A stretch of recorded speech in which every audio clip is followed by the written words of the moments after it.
So I work with a stopwatch. My goal is to write for 5 hours every day. I get the stopwatch going. If I check my email, I stop my stopwatch. If I answer the phone, I stop the stopwatch. I can work really hard and with all my heart and still write stuff that's not great.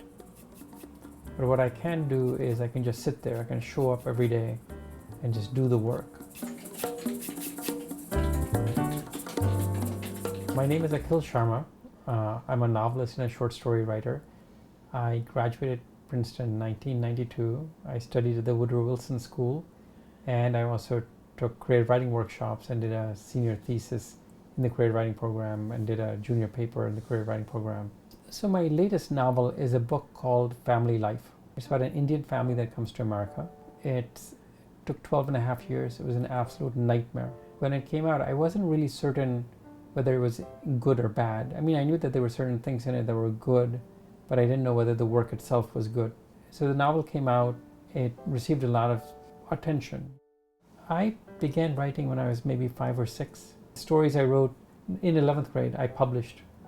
I sent away for applications, for college applications, and the first one that arrived was from Princeton.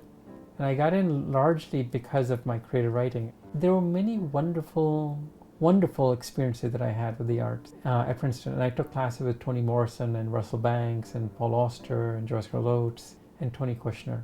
The moment that really stands out is I was in a class with Joyce Carol Oates. She was talking about a story and she just took it apart, at this very sort of forensic level of detail. I had never really seen somebody do that.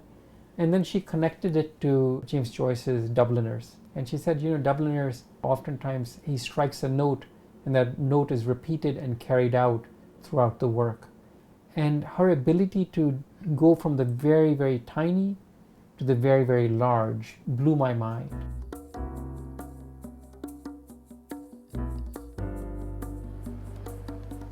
I teach at Rutgers Newark in the MFA program. I have this real feeling of responsibility, like how do I help these students get a good life? And I think that might be perhaps an inappropriate burden to put on myself.